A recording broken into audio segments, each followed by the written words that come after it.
So let's start, basically. hmm So good evening. So I am Vincent and I'll be your host for this interview. I am deeply honored to introduce Professor Peter Singer. Professor Peter Singer is a professor of bioethics at Princeton University, and he is widely regarded as one of the most influential living philosophers.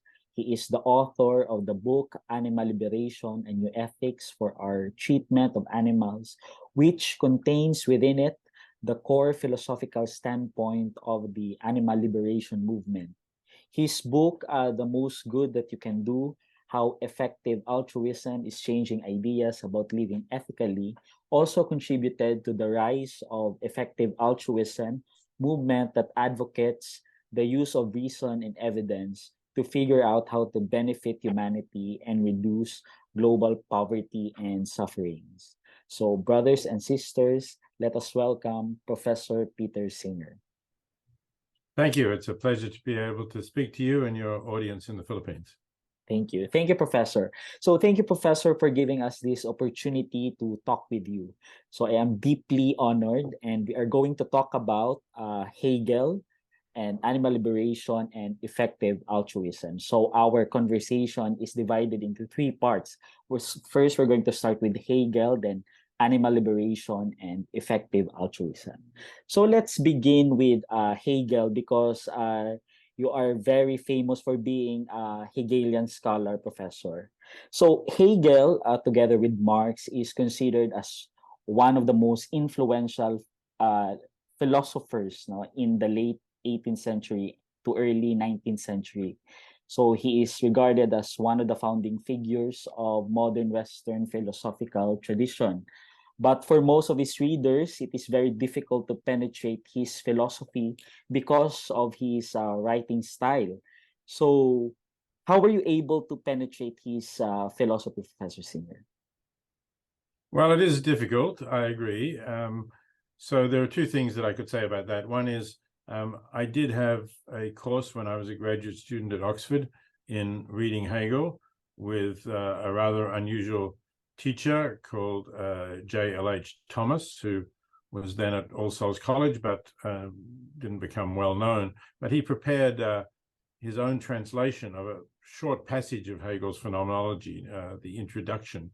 And we went through it very intensively, reading essentially every sentence and making sure we'd understood every sentence before we went to the next sentence.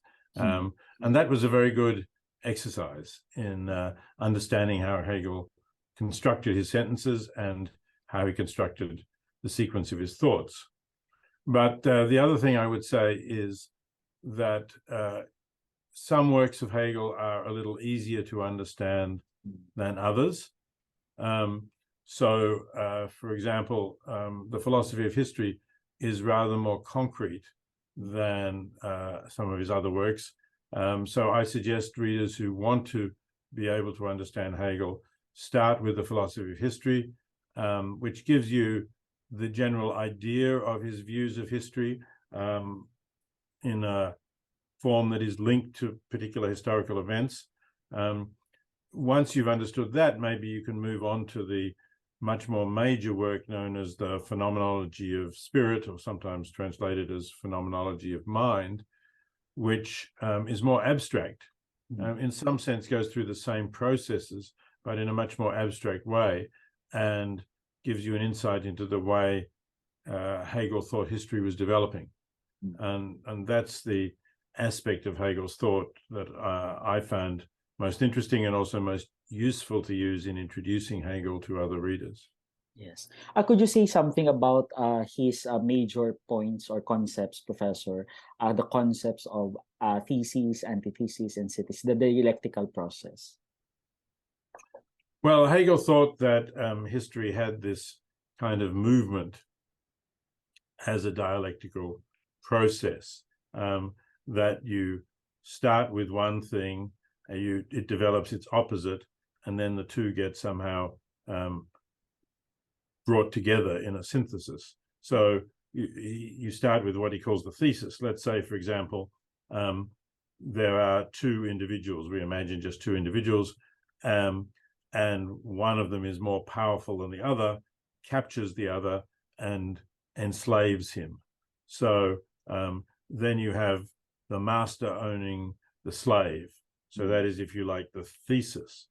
But Hegel says it's the slave who actually then works on the world and changes the world, whereas the master is idle because the slave does the work. So the slave becomes stronger and can rise up against the master. And the stronger slave is the antithesis of the first stage of the dialect. And then the slave rises up against the master and rebels and frees himself. And this is then the synthesis, but that itself then forms the thesis for the next stage of development. And I won't keep going through these stages, but that's the general idea. And of course, Marx used this similar form of dialectic in his theory of history when he talked about capitalism as the thesis, if you like, the rich person owning capital and therefore being able to employ the workers, the proletariat. But the logic of capitalism is that the workers are far more numerous than the capitalists, so they become stronger than the capitalist, they overthrow the capitalist, and they produce the communist society in Marx's idea. So that was also working from thesis, antithesis, and then a kind of a synthesis, although Marx actually thought the dialectic would stop at that point of communism. And Hegel, too, in the end, thought that the dialectic stops when, but for Hegel, it was all at the level of consciousness. So it stops when consciousness understands itself as, if you like, complete and self-aware and understands history itself. Yes, okay. So when Hegel talks about the spirit, what does he mean by that, Professor? I mean, is there concrete reality that he can connect the concept of spirit? Well, there's been a lot of discussion about how you interpret the concept of spirit in Hegel. And the first thing to say is that the German word he uses, Geist, is actually ambiguous between spirit in the somewhat religious sense. So, for example, where Christians talk about the Holy Ghost or the Holy Spirit, Germans talk about the Heilige Geist, same word, but also they use Geist for what we would refer to as mind or even intellectual things. So things of the intellect or the mind are related to Geist. So that's why, as I say, some English translators translate the phenomenology of Geist, as Hegel talked about it, as the phenomenology of spirit, and some as the phenomenology of mind. And it makes a difference because if it's just about mind, then you think of it purely as the development of human consciousness. It doesn't have to have any kind of religious connotations, although it is true that he's thinking of like a common consciousness that in some way is shared by all humans. But if you translate it as a philosophy of spirit, it's easier to think of this as somehow some overarching existence in itself, like a religious sort of spirit.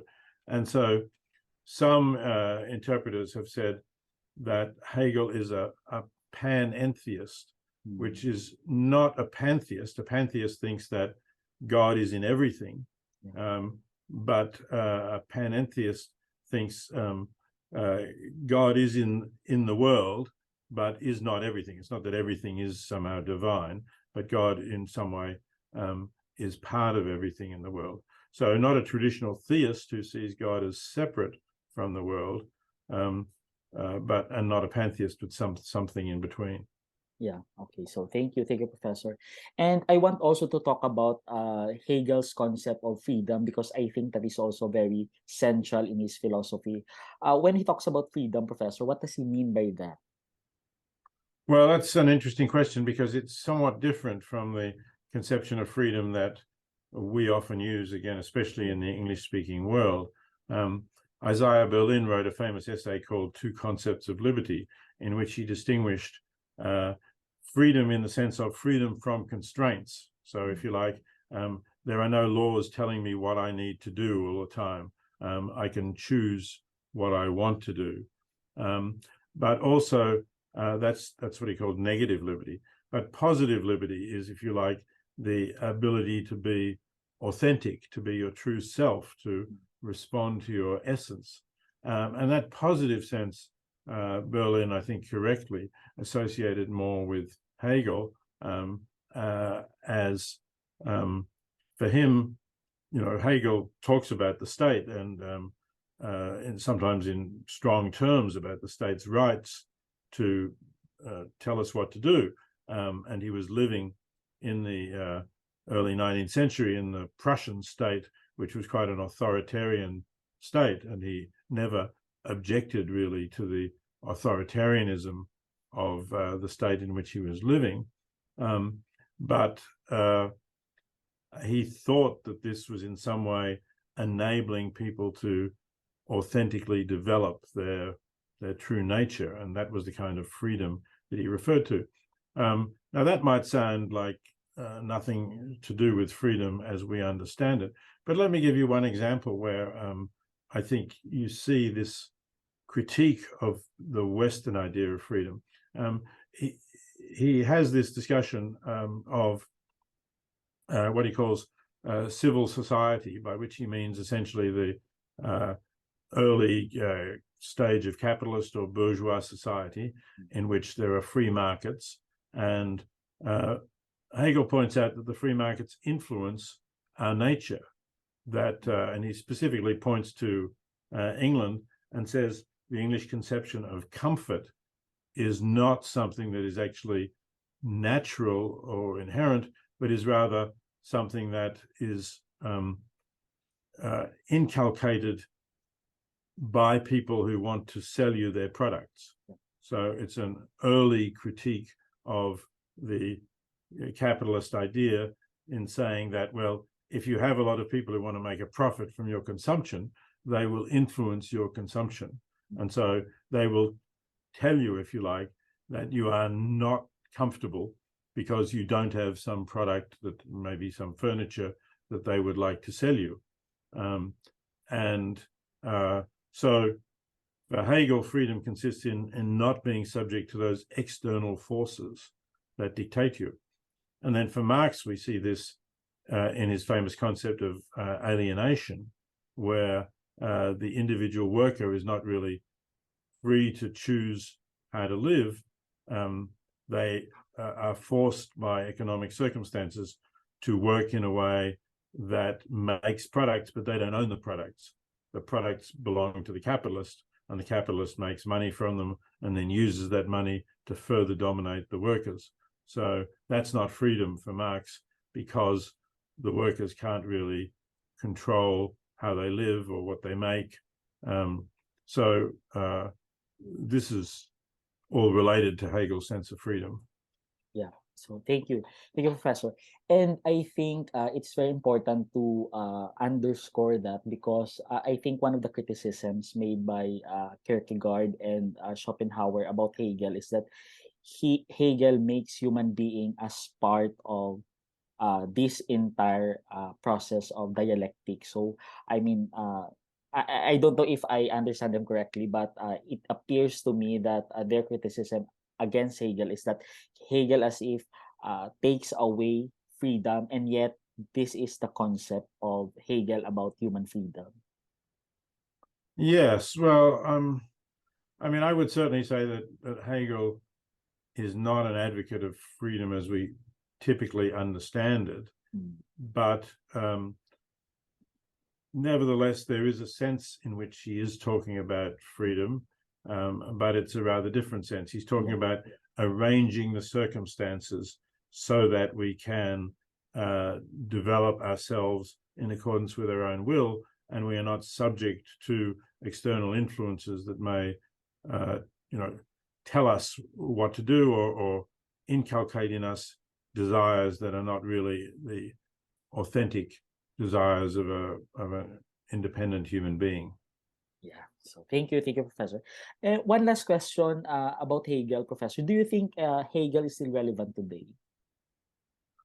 Well, I think it's worth trying to understand Hegel today, um, and particularly his critique of societies in which we've lived. But I do think that he was fundamentally mistaken in thinking that history develops to a kind of purpose. And that was something that Marx really took over from him, and I think led Marx to predict the inevitability of the proletariat overthrowing capitalism and establishing communism, and clearly Marx was wrong about that. But you introduced me very kindly by saying that I'm a Hegel scholar. I did write this short introductory work to Hegel in the Oxford University Press very short introduction series, but I would not claim to be a Hegel scholar. There are many people who've spent their lives studying Hegel, and I have to say, while I admire their scholarship and their work, it does seem to me that in the 21st century we have more urgent problems, including ethical problems, that I prefer to devote my energy and attention to. Yeah, so thank you. And that's a good segue, Professor, because we're going to talk about animal liberation, your work on animal liberation. So, but before we proceed to animal liberation, let's talk about first your moral position. So, when we judge, for example, an action, there are two ways to judge the action. First is you're going to judge it according to its nature, and that is an absolutist position. That means that you judge the act itself, and this asserts that there are certain actions that should not be done despite its possible positive consequences, and it is true in all situations. For example, like killing, for example, or torturing, for example, other people. And there is a second way to judge an action through its the consequence of that action. So, which side are you on, Professor? Well, that's the easiest question you've asked me so far. Yeah. I'm on the side of judging actions by their consequences. I am a consequentialist. More specifically, I'm a utilitarian. So consequentialism is a family of different theories, and utilitarianism is the specific form of consequentialism that says the consequences that we should look at are those related to happiness and suffering, essentially to maximizing the right consequences to think about are those that maximize the well-being of all of those affected by the action. And what makes you think, Professor, that it is the happiness that should be the norm of our moral judgment? Well, I think that essentially what makes a situation better or worse has to be something relating to the states of consciousness of the beings affected by our actions. So if you imagine a world with no conscious beings in it at all, no human beings, but also no non-human conscious animals, and you imagine it will never have any conscious beings in it, is there anything that could happen that would be intrinsically better or worse? And my answer is no. If that world has not and never will have any conscious beings, nothing in it really matters. Nothing that happens matters. Maybe volcanoes will erupt, maybe earthquakes will occur, maybe there will be storms or floods, but none of it matters because none of it affects any conscious being. So that's the first step, and it shows, I think, that whatever is intrinsically good or bad has to be linked to conscious experiences. And then we can ask, well, what are the good or bad conscious experiences? And here it becomes a little more controversial. People may disagree, but my view is that ultimately there are desirable states of consciousness that we would like to continue and to have more of, and there are undesirable states of consciousness that we want to stop, like painful states of consciousness.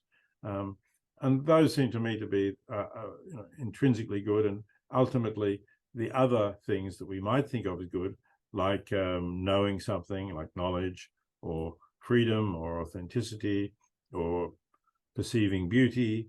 Those are instrumentally good. That is, they're good because they lead to better states, more desirable states of consciousness, not because they would be good in their own, for their own sake, if they did not have a positive impact on consciousness.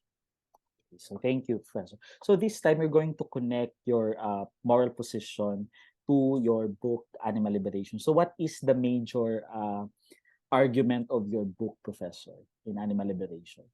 Well, the major argument of my book is that, as I've just said, what is intrinsically good is pleasant or desirable states of consciousness, and what is intrinsically bad is painful or undesirable ones. And but for most of our ethical judgments, we have focused either entirely or almost entirely on the states of consciousness of human beings. Yeah. In fact, of course, for some part of history, we only focused on human beings who were like us, people in our tribe or our nation or maybe our religion or our race.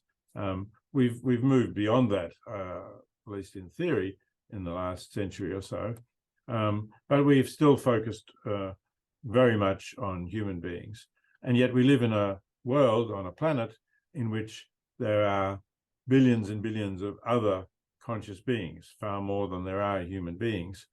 And we are having an impact on them, mostly a very negative impact on hundreds of billions of them. And yet we don't really give much weight to their states of consciousness, to the painful states of consciousness that we're inflicting on them. So the argument of my book is that this is not justified, that the mere fact that they are not members of our species, or even the fact that they are not rational beings or don't use language, those are not sufficient grounds to refuse to give consideration to their states of consciousness, and in fact to give them the same weight as we would give to similar kinds of pains or pleasures that a member of our own species might experience. Yeah. So there is a one controversial quote or statement, Professor, that you said. You said that the life of a newborn baby is of less value than the life of a pig, a dog, or a chimpanzee. Did you really mean this literally, Professor? Or what do you Well, mean by this? I'm not sure where that, I saw that you sent me that quote in advance, but I'm not actually sure where it comes from, Yeah. because I think it must be taken out of context. Yeah. So what I was suggesting was that if somebody thinks that what makes a being's life important is something like its ability to be independent or to be rational or conscious or something like that, then one could not say that the life of a newborn infant is of more value than the life of these animals that you mentioned, because none of us are born with any degree of rationality or ability to survive independently in the world, whereas pigs and dogs and chimpanzees and other animals obviously can. So I was not making a judgment about the life of the infant itself over its, because of course what's important about the infant is not its present state, but what the infant may develop into. Yeah. And it's also very important what the infant's family, the parents or other loved ones feel about the infant. That matters too, of course. So I think as I say, I think the quote is really misleading if taken in that way. And what it really is intended to do is a response to people who say, well, animals don't count because they're not rational, let's say. And then I'm saying, well, if you really think that, then a baby's life would be of less value than a pig or a dog or a chimpanzee, because those animals are more rational than the baby is. Yeah. So do you think, Professor, this time you have already achieved the goal of your book? I mean, to change, for example, the way we treat animals. No, I don't think that at all. I know there's been some change in attitudes, and there is a much more active animal rights movement or animal advocacy movement than there was. That didn't really exist when the book was first published in 1975. But if you look at the treatment of animals around the world, it's improved in some countries. It's improved in the countries of the European Union, for example, which have passed improved laws regarding animal welfare, including the welfare of farmed animals.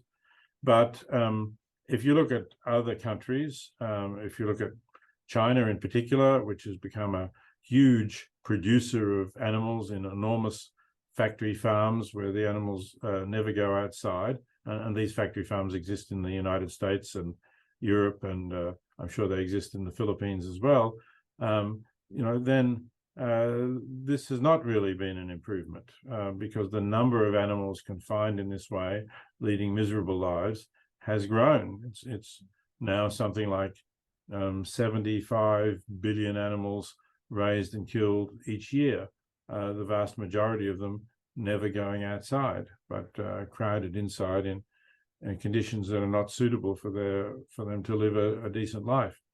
So regrettably, the book has not had the impact that I would have liked it to have. It's certainly been widely read. It's helped to inspire an animal movement, but in terms of the real life conditions of tens of billions of animals, there is still a lot more that needs to be done. Yeah. Okay. So thank you, Professor, for that insightful idea. No? So let's proceed to your idea about effective altruism. So effective altruism basically all about using facts and the use of reason to figure out how to benefit humanity. So in your book, Professor, the most good that you can do, what is also the major argument in that book? Well, I think you've put it very well. That firstly, let me start by saying it is an argument of the book that we ought to be trying to make the world a better place. That it's both the ethical thing to do, but it's also a good thing for ourselves to commit to trying to make the world better, to reduce suffering, to increase happiness. Those are important things to do. And if we do them, we give ourselves a sense of purpose and fulfillment in what we're doing in our life. We give ourselves a goal, which it's very rewarding to work towards and to make progress towards. So that's the first point. But then the second point, if you like, that's the altruism point. But the effectiveness point is what you just said, that we should use reason and evidence to work out how to have the biggest impact. So with whatever it is that we can do for the world, whether it's volunteering our time or our skills, or if we have some money that we can donate, those are good things to do. But if we don't use those resources as effectively as we can, we're really wasting at least a part of those resources. If for the same donation, we could do 10 times as much good by giving it to one organization rather than another, and we give it to the less good organization, we've wasted 90% of what we've given. And that's a great pity because there is so much need in the world where we can assist. We really need to look at trying to use our resources as effectively as possible. So based on your book, Professor,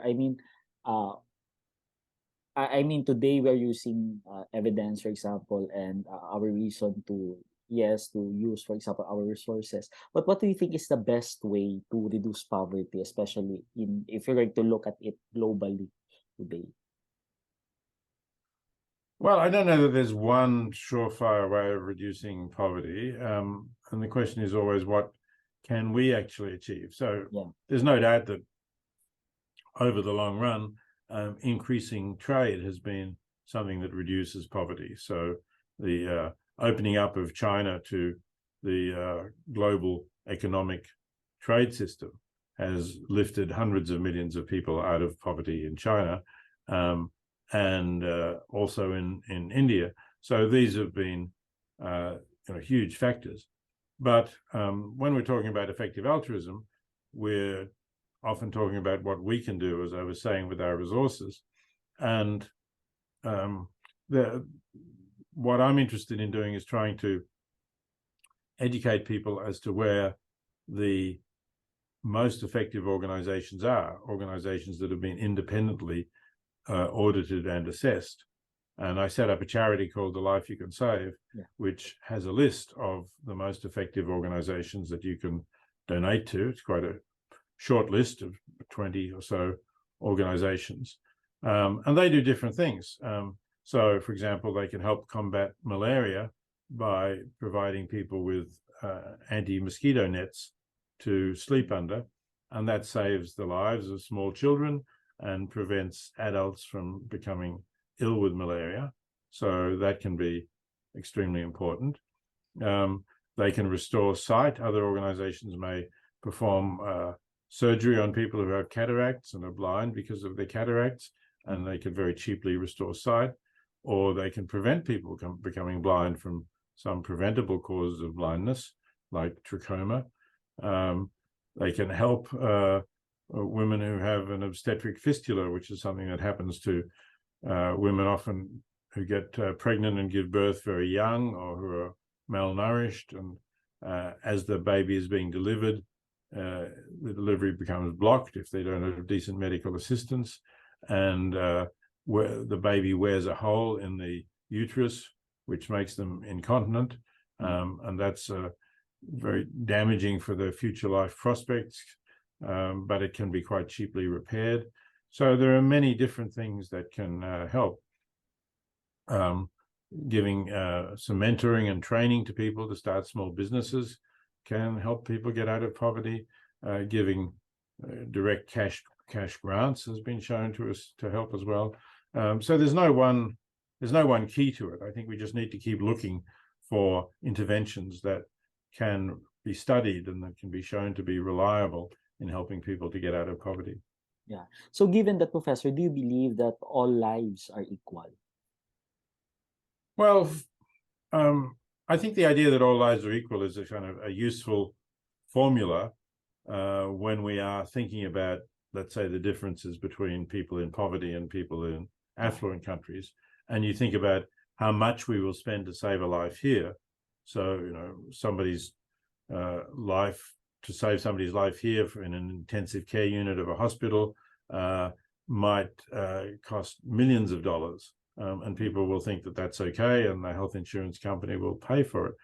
Whereas to save a life in a low-income country might cost $3,000 or $4,000.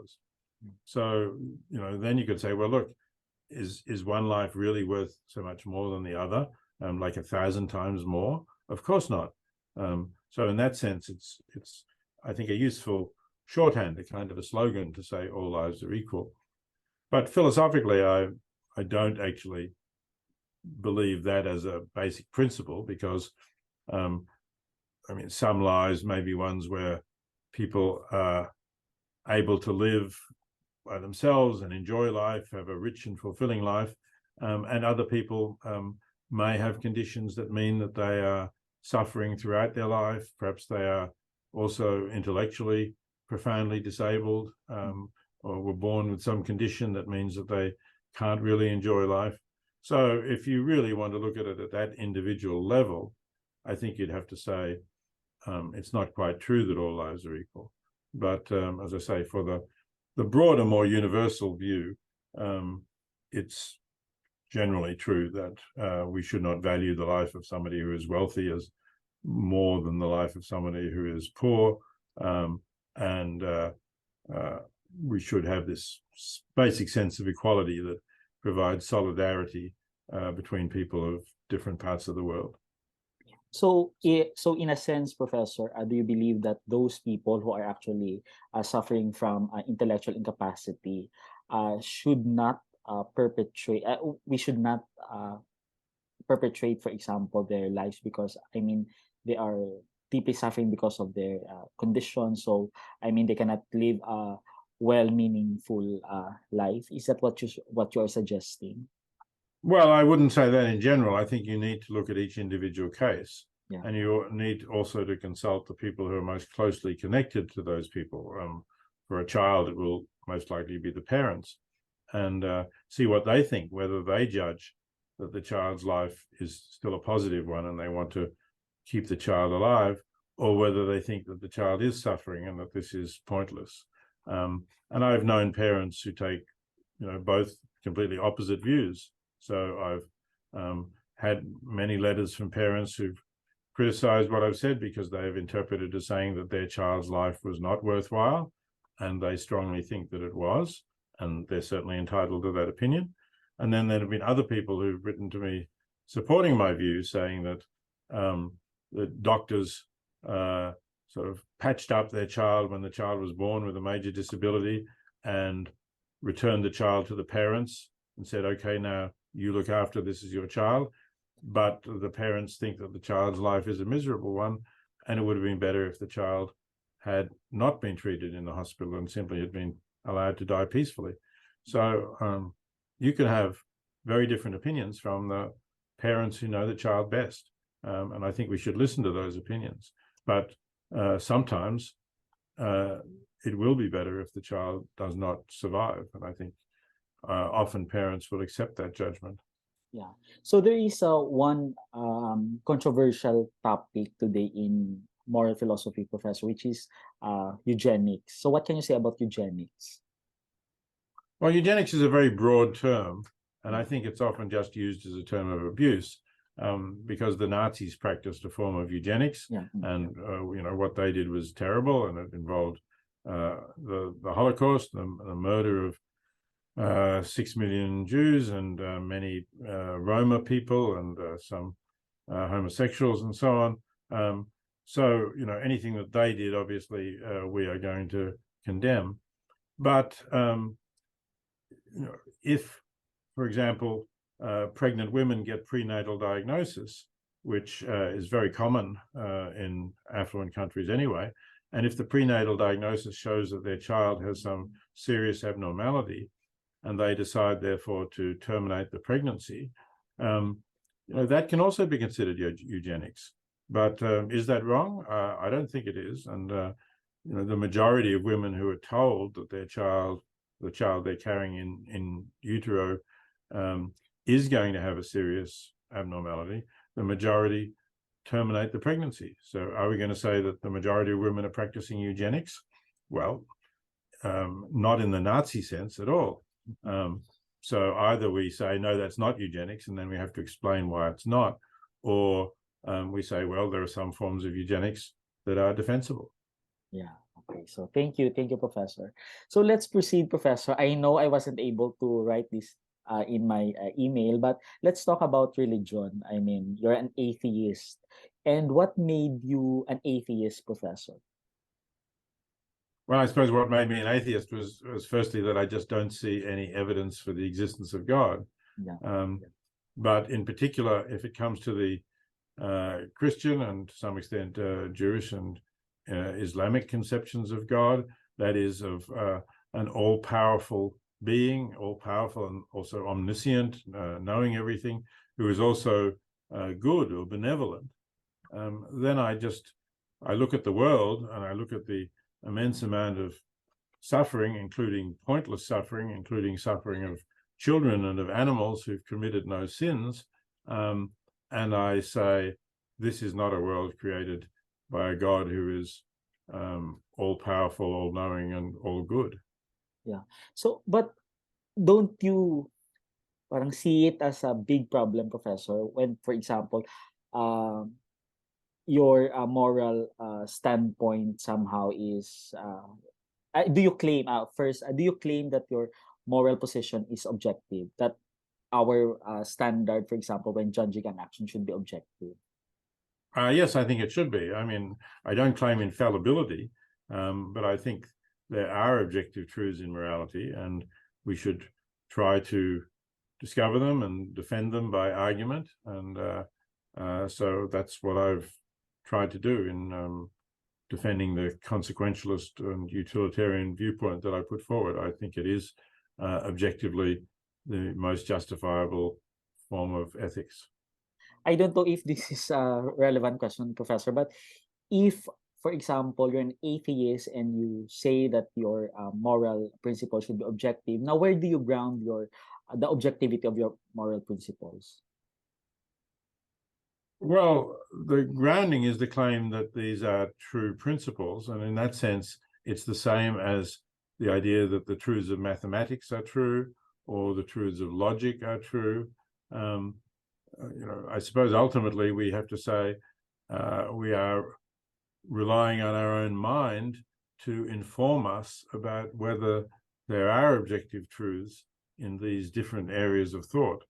And I think there's a case for saying that there are. As I said, I wouldn't claim to be infallible either about the particular truths that are objectively true or even about the objectivity of morality. But I think it's a defensible position to take, to claim that, for example, it's better that a child should not suffer agony than that a child should suffer agony.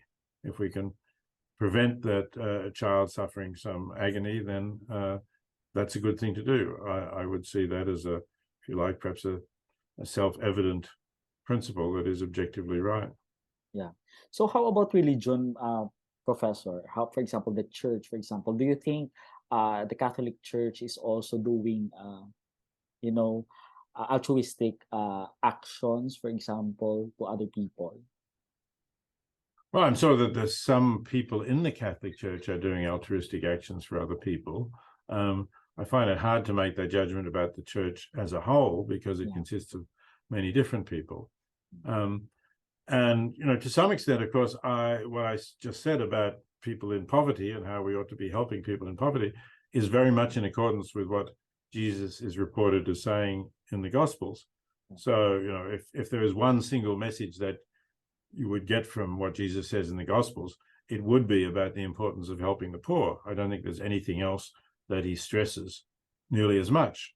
And yet you look at the Catholic Church, yes, it does some useful work in helping the poor, and there are Catholic aid organizations, but the church also has immense riches, which it does not use to help the poor.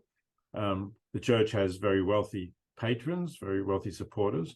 It never tells them that they should be giving away most of their assets, and that's in contrast to Jesus and what Jesus told to the rich man, that he should sell what he has and give it to the poor, and that it's as hard for a rich man to go to heaven as for a camel to go through the eye of a needle. That sounds to me like he's saying it's really impossible. But the church doesn't emphasize this; it plays it down. So I think it's in a way it's sold out in order to attract support from wealthy people. It doesn't condemn the accumulation of great wealth, as I think it's clear Jesus actually did. Yeah. So do you think, Professor, religion is still relevant today, or do you agree with Richard Dawkins, for example, that we should eliminate religions at all costs? Well, certainly religion is relevant to many people in the world today. I don't deny that. So you can't ignore religion. But would I like to see us move away from a society in which religion is important? Yes, I would. And I've lived most of my life in Australia, and I think the importance of religion has declined significantly in Australia within my own lifespan. And religion is not a major influence on many individuals, on the majority of individuals, I think, in Australia. It certainly is on some. And it's not a really significant political influence either. So, now I'm in the United States, which is a very different country in terms of the role of religion. Religion plays a significant role here, particularly in some regions in the South and the Midwest. From my perspective, I think Australia is a better society because it has less religion and less religious polarization than the United States has. So yes, I would like to see the United States and other countries move to the more relaxed attitude, if you like, about religion that Australians typically have. We don't prevent people following their religion, of course, but most Australians don't regard it as a dominant force in their lives. Yeah. So thank you, Professor. So today, Professor, what are you working on? I've been revising my book, Animal Liberation. Mm. It's been badly in need of an update because the last full update was 30 years ago. Yeah. So it will be out next year in a new updated edition, and hoping that it will attract many more readers and it will be renewed for the 21st century. Yeah. So, I mean, was there a shift of perspective, Professor? Not really, but there was a sense that things have not gone as well as I would have hoped in terms of our treatment of animals, and that the facts in the book, because quite a lot of the book has descriptions of factory farming and of the use of animals in laboratories, that needed updating. So I fully updated that. And there are some new discussions about the effects of eating meat on climate change, for example, about our attitudes to wild animals. So there are some completely new sections in the book, and it's really a very different book from the present edition. Yeah. So how about one last question, Professor, before we end our conversation. With regard to effective altruism, how much, the things that needs to be done, Professor? I mean, in terms of reducing poverty, reducing, for example, suffering. How much do we need to, uh, to do in order for us to reduce poverty and to something like that? You mean how much should each of us do? Yeah. How demanding is the ethic? That's what you're asking? Well, it will vary in accordance with our means, because for those who have an abundance, we should be doing a lot more than those who are perhaps struggling to scrape by themselves and to feed themselves and their families. But I suggest to people that they might like to start, people who are not themselves really poor, but reasonably comfortably off. I suggest you might start by giving it a relatively low level, even 1 or 2% of your income. And then as you get comfortable with that, you can move up. I think for many people, aiming at 10%, giving 10% of your income is not unrealistic if you're middle class or above. But I think it's a matter of trying to improve what you're doing. It's as if, suppose that you run for fun and to keep fit. You might time yourself and say, well, I go on this particular run. I run 5 kilometers. How long did I take to do it? Well, whatever it might be. I took 10 minutes to run 5 kilometers. So then, can I do it better next time? Those kinds of questions. So I think it's the same with giving. How much did I give this year? Oh, I gave 2% of my income, but I could do better than that. I'm still fine with it, and I find it satisfying and rewarding to give. So maybe I'll give 5% next year, and so on. So I think it's a matter of starting somewhere and getting comfortable with it. And if people want to read more details of what I've read, I suggest you go to thelifeyoucansave.org, and you can download absolutely free my updated book called The Life You Can Save, and that will give you more idea of what I think you should be doing. So as I mentioned, Professor, in my introduction, you are one of the most influential living philosophers. So for those who are actually studying philosophy, what advice can you give to them? My advice is to think for yourself about your values. Think what you really think is important in life. Don't just go on down a particular track that you chose, or maybe that your parents chose for you some years ago without thought. Stop and examine your life. Socrates said, the unexamined life is not worth living. Yeah. So stop and examine your life. Think about your values. Are you doing what you really want to do? Are you doing what will have the best effect on the world? If not, could you do better? I think philosophy is about having a critical, questioning attitude, not only to others, but to our own lives as well. Yeah. And finally, Professor, your message to the Filipino people. Well, I have never been to the Philippines, and so I don't know exactly what it is that I should say, but I'm sure that, like people everywhere, you are questioning and thinking about the way you live. And so what I just said about examining your life applies to the Philippine people as well. Thank you. Thank you, Professor. Thank you, Professor Singh. So thank you so much for your generosity and time, Professor. You're welcome.